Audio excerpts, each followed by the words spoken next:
Today we're going to be doing a compilation video of the best out-of-bounds secrets found across pretty much all the 3D Zelda games from a series of videos that came out over the course of 7 years. These are the ones I think are the best, but of course, if any of the games featured in this video inspire you to want to see a whole episode dedicated to that individual game, there's going to be a playlist in the video description on the end screen and also at the end of the video. With that said, let's start working backwards with Tears of the Kingdom.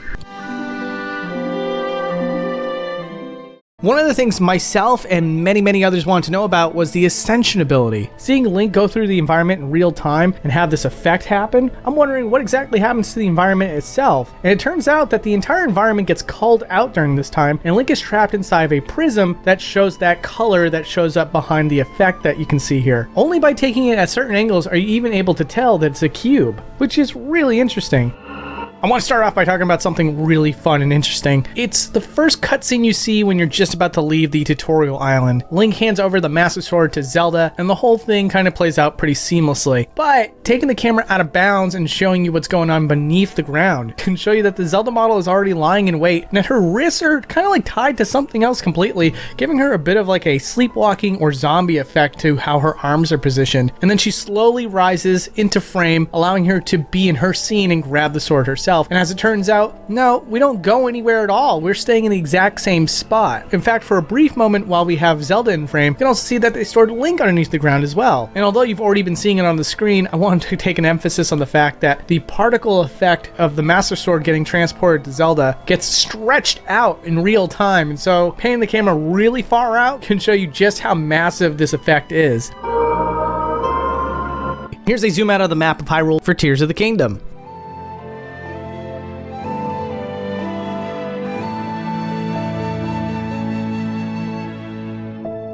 And we got Toro. Toro usually has his eyes completely covered up by his hair, and the weird thing about this character is that he also kind of functions like Robbie, where he doesn't have eyes inside of his sockets. Instead, he has eyes inside of his head. Yeah, it's a little hard to explain than it is to just show you, but for some reason the developers did give him eyes that are untextured and placed him inside of the skull of the character. So there must have been a point in time in which they planned to give him eyes, and it must have been late in development, and instead went with a completely different route.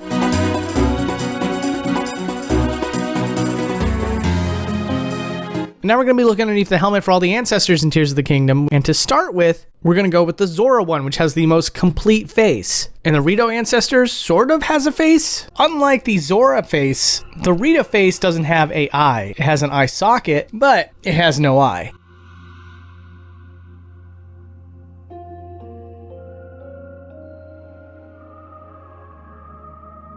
And the Goron ancestor is in an even worse spot, having no face at all. And this is probably due to the fact that the beard can cover up any resemblance of a face that could be peeked underneath the mask. However, the Gerudo ancestor has some of the best results. Taking the mask underneath here can show you that she has a fully modeled face with green eyes, as well as a lime green or a yellow lipstick.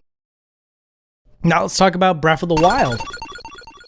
The thing that's the most interesting about Breath of the Wild's environment is that the entire world has a layer of water across the entire land. And the reason for this is that the developers actually pull up the water from this giant sheet, which then pulls it over the land that you walk on to make anything from rivers to ponds to lakes. This means you could be all the way out in Gerudo Desert, and at any given time you go underneath the ground, there will be a layer of water underneath you.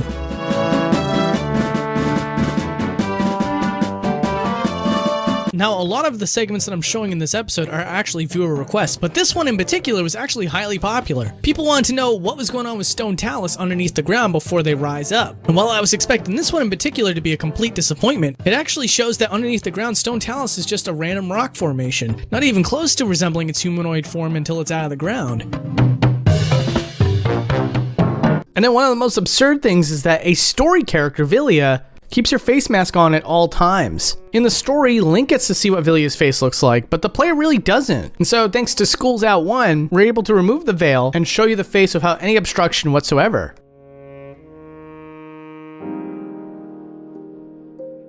And now we're going to talk about A Link Between Worlds. Well, as you probably noticed right now, all the characters are tilted a bit. The reason for this is twofold. One is that they want to replicate the art style from A Link to the Past, which is easy to agree with because if the camera was genuinely pointed straight down on top of the character, the only thing you would see for most of these characters is the top of their head. And buildings and environments would show you far less detail. In fact, if it were to be straight above their heads, it would look something more like this, which I think you can agree is not ideal. So the developers of Link Between Worlds had a serious task on their hands. Not only did they have to tilt all the characters and the enemy models so that it looks convincing to you, the player, but at the same time functioning as though they are firmly planted on the ground, but all the environments had to be modeled in such a way that it matched the angles of the characters. So making traditional models for buildings and statues just wouldn't cut it. So what you're left with here are these intricate designs that look funny on the side, but in terms of serving the actual game, perpetuates the illusion to the player perfectly. And I think the one I want to show you the most is Hyrule Castle itself.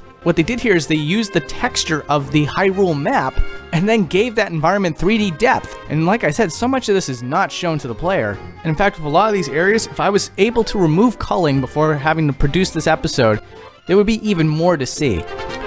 As for everything else, it looks like most of these areas just have a dome, like flipped upside down, which is, again, untraditional, but given the circumstances of A Link Between Worlds, it does make sense. Since the camera is almost always pointed down and hardly ever pointed up, it makes sense to make most of these just a... This is a very special area that Link walks through, and if you zoom the camera out, you can see that it's just a large tunnel. It's very cool and trippy, and I have to admit, a little bit larger than it really needs to be. Now on to Skyward Sword. We got all these cutscenes here, and they are hilarious out of bounds. You just saw one example where only one of Princess Zelda's eyelids blink because it's the only one that's on camera. But even better than that, Zelda running off in this cutscene completely validates the shocked look on her father's face. For one thing, she's hovering in the air and her legs aren't moving. It's one of the most bizarre looking animations I've ever seen. And not only that, but when Link gets pushed off of this cliff, taking the camera out of bounds and showing you where he lands is, well, apparently in the middle of the sky. Obviously, what's really happening here is that the animators just run a really tight ship and that they know that Link's gonna be off camera at this time, and so they just left the model there until the scene was ready to switch out. Fire Shock from Twitter asks, is there anything below the ground for the magmas? And there is, but it's really strange. So when we go below the ground, we can see that they do have legs. And I think that's supposed to be a tail, but they're all contorted and twisted. You can clearly see one of the legs pretty well, although it's really small, and then the other one is also there, but stretched out to an unbelievable degree, and then also super duper tiny. And now on to Twilight Princess. We're gonna start with some more Zelda animations. In this scene, she's supposed to drop her sword as a sign of surrender. And in truth, she's hanging well above the ground. And her torso is also tilted backwards so as not to obstruct the animation for the sword. And that scene is not the only scene with some absolutely ridiculous stuff. In this scene, they didn't want Midna's head to get in the way of this scene with her hand on Link's cheek. And so in order to pull that off, they have shrunk down Midna's face to the point where nothing's left but her jaw and her teeny tiny head.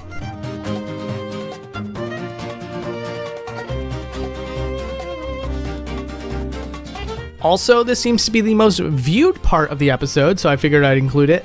The heatwave effect in the Goron mines is pulled off in a really bizarre way. Apparently, giant squares are just thrown in front of the player's screen at all times, and they're shifted upwards. And so when you take the camera out, you can see all these squares in plain view. It's very effective and very bizarre. Now let's just talk about some straight up weird stuff. In this very early scene here, Link is riding in on his horse and Elia spots him and starts running towards him. Well, just off camera as Elia tries to run towards Link, her body stops a little later than her head does. But of course, it's still all connected to the same model, so you get this, which that's wonderful. But also there's a scene of Link riding in on his horse to go save Colin and the rest of the kids. And due to the fact that the camera is positioned above Epona, the developers did not bother to animate the front legs of Epona, making this. Sorry. Because it's off camera, there's no reason to animate the front or hind legs, which makes for a very interesting animation cycle. Next, we have this scene here where Link is holding Colin, but of course, Colin's head would be in the way of this scene, so the developers moved Colin just a little bit outside of the way. Standard stuff, we've been talking about this all episode, but here's the absolute most ridiculous thing I've ever seen. There's a little bit of a scene here where Link's hand is on Colin's shoulder. Once again, you don't want Link's head in the way of the camera, and so to circumvent that, we have some sort of Japanese monster version of Link to pull this off. I'm so sorry to the small children watching this video right now.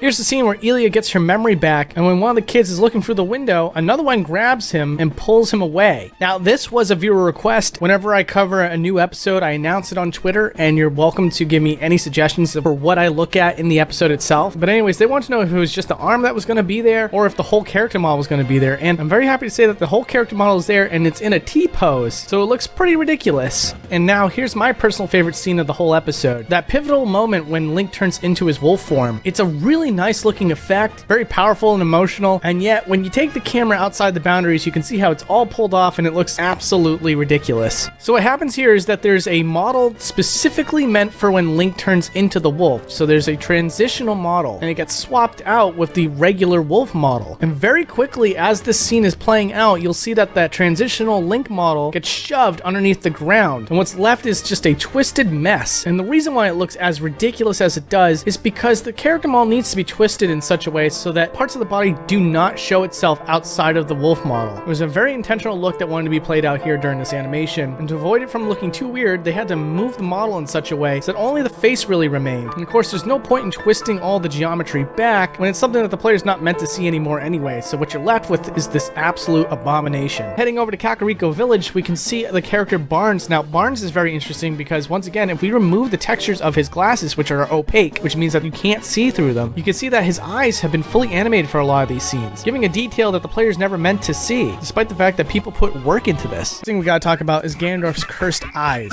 No other character does this in the game, I've checked, but for some reason, Ganondorf is animated a little bit differently. Whenever there's a scene where the camera's pointed at only one side of Ganondorf's face, the other side tends to have a neutral position, which creates this cross-eyed look. It's freaking goofy and hilarious. It's pretty much one of my favorite reasons why I do this for a living. But before we move on to the next scene, I just want to show you that there's more than one scene that involves Ganondorf's goofy eyes. Here's one where it's completely crossed together. Now we're going to be talking about one that's not appreciated enough: Spirit Tracks. And here's a little bonus thing for you. In the same room during a cutscene, Link changes out of his conductor clothing into his hero clothing. Naturally, the normal game camera pans away, but if you were to keep the camera focused on Link, you'd see that the transformation is instantaneous.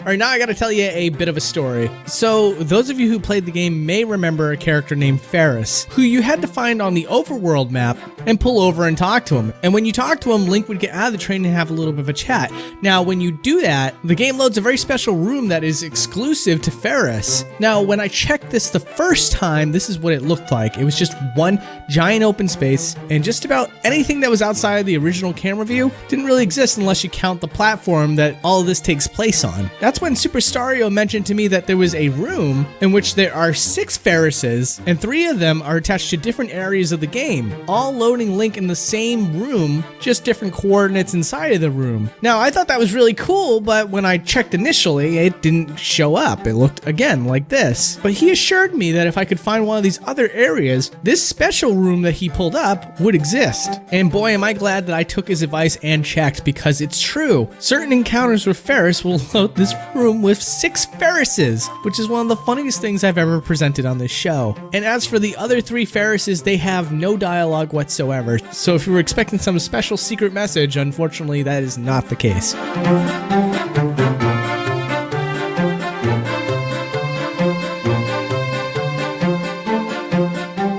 I was so surprised by this discovery that I honestly found it by accident. I nudged the camera controls while doing the opening cutscene for the game, which normally only has 2D images in it. However, the images on the bottom screen still has a 3D plane beyond those 2D images. And what you'll find is 3 characters that are in the next cutscene in a T-pose. And those 3 characters that you're looking at are Alfonso, Nico, and Link. Now that might be a little hard to decipher because they're all stored in the same position. However, if you look at it hard enough, you can see all 3. Moving on to a true classic, Wind Waker.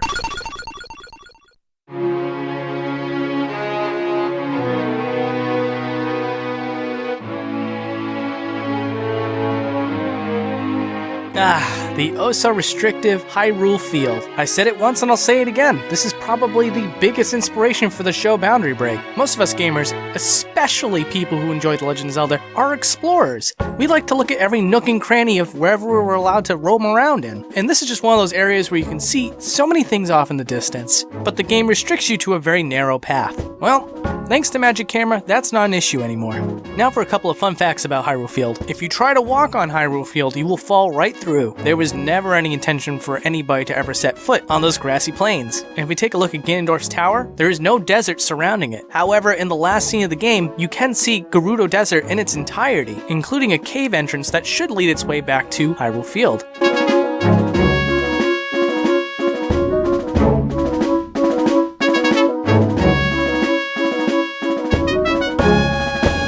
Now here's something that was hidden away on Hyrule Castle itself. Behind the trees and pillars, there's actually staircases and doorways that lead into the castle. Now, it's my belief that this was intended to be an area that Link could at one point get to, because it very deliberately leads back into the main hallway that you first see when you go inside the castle. There's a downstairs and an upstairs. But part of my theory is also that they decided against it, and to cover this all up, they threw in some trees, and they actually injected this piece of architecture that covers up the third floor.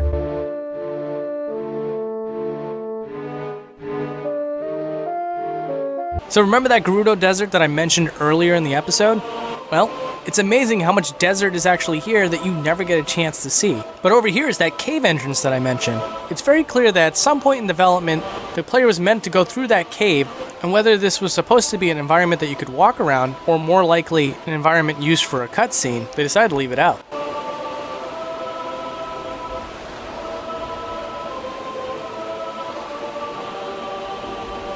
In one of these final scenes when you're just about to fight Ganondorf pulls out his double swords and he's ready to fight. But where do the swords come from? Now, obviously, we would just imagine that it comes out of his sleeves. That's how it's supposed to look, I believe. But in reality, if you look at the palm of Ganondorf's hands, you can see that his swords actually are super duper tiny, about the size of toothpicks, and are waiting to grow in size when he quote-unquote pulls them out. And of course, how could I leave out one of my favorite discoveries from Boundary Break, which is that the design of the waterfalls in the final battle of Ganondorf is influenced by the Triforces themselves, and it becomes incredibly apparent when you take the camera up and above the water level, and you see that each piece of the Triforce is resting on each indent of the waterfall. Do I think this is intentional? Absolutely. Just consider this. If the developers are so good at cleaning up models out of every cutscene or whatever, why would they choose to keep the Triforce there, even during the battles in the ending of the game?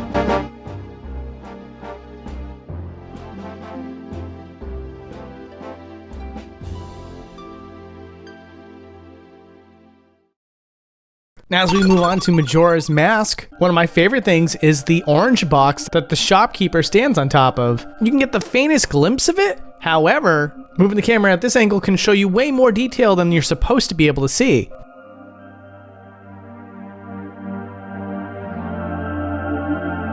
And then these enemies are an asset reused from Ocarina of Time, like many things from Majora's Mask. But what makes this especially cool is that you can see a Gerudo inside the armor. This was actually an unused concept that was in Ocarina of Time, as you're going to see in a second. It's just really funny that even in Majora's Mask, they still didn't remove it. And then this is probably my second favorite thing from Majora's Mask. In the ending credits of the original game, the dog, for whatever reason, is upside down and in the ground. However, in the 3DS remaster, the dog is restored to its intended glory. It's still just completely immobile, which is really funny to me, but it's much better than being belly up, I guess. And now for Ocarina of Time. One of my personal favorite discoveries was finding out that Sheik has a face underneath her mask, but I was shocked to see that the model at all times has a pair of lips and a nose. This was something that was removed from the 3DS version, as the geometry of the face ends with the mask, and the mask also kind of digs into the face model.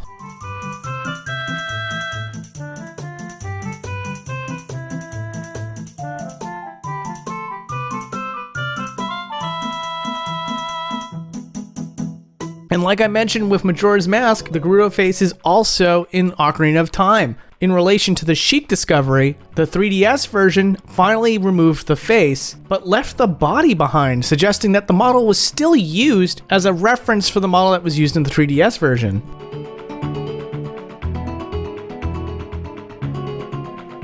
And And then a lot of people way back in the day wanted to know how Phantom Ganon worked during his boss battle. Well, in truth, instead of actually going into the painting, the character model just sort of gets squished and shrunken down to make it look like it's going into the painting. However, it's always just outside of it, never in it.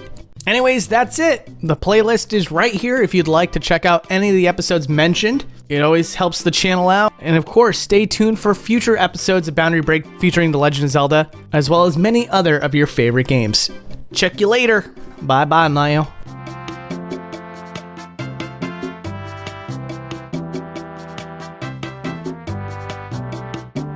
This whole section is just going to be dedicated to the Kingdom of Hyrule, the Hyrule Marketplace, the Temple of Time, all the areas inside of that umbrella. And the first thing I want to start with is the Hyrule Marketplace. Now, in the original episode for the N64 version, this was the highlight moment. Once again, the developers used 2D textures to depict the marketplace, and when you took the camera outside of its intended boundaries, you got to see the entire marketplace with that green 3D geometry. But there was one major drawback to that, and that was that we couldn't explore this area with a very limited camera. Well, thankfully, in Ocarina of Time 3D, the camera is still limited to the player, but it's fully 3D modeled, and so now taking the camera anywhere we want allows us to explore the marketplace in the way it was intended to be for the very first time. Now, some of the major differences that you'll notice here is the textures for the market people that you normally can't see from the front of the face has been removed. See, in the original game, there were some really low quality textures for these eyes and mouths, but here in the 3DS version, it's completely gone. Also, once again, instead of a 2D texture to represent the castle off in the distance, there's 3D depth illusion being used. Now, surprisingly, in the N64 version, there was something really cool about that, which was that the developers left in the geometry that is 3D behind those 2D textures, and so you got to see untextured 3D modeled areas that were never meant to be seen by the player.